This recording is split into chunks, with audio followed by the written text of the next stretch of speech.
Bumili nga pala ako ng electric eyebrow trimmer. Buti na lang talaga na uso to. Blade lang kasi yung ginagamit ko sa pagtitrim ng kilay ko. At ito na nga, binuksan ko na siya at ayan yung charger niya at sakto lang naman yung haba niya. Meron na din siyang kasamang manual guys. Diyan natin malalaman kung paano gamitin yung ating eyebrow trimmer. And guys, meron nga pala siyang kasamang panlinis. And madali lang naman linisin yung ating eyebrow trimmer. So ayan na nga siya guys. Sobrang ganda ng aking color na napili. So binuksan ko na siya guys. And ayan nga pala yung kanyang tip. Yan yung pinakang trimmer ng ating eyebrow.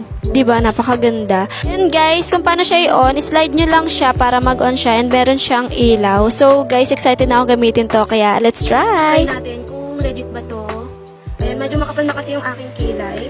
So tatry natin kung legit. So on muna natin para marinig nyo yung tunog. Ayan siya. Para siyang razor guys. Pero ano to, razor sa ating kilay. So ayan guys, kita nyo naman. Medyo makapal na and kalat-kalat na yung kilay ko dito. So yung mga kalat-kalat lang tatanggalin natin. Tignan natin kung legit ba to. Tsaka ayan o, kita nyo naman guys. So, let's try!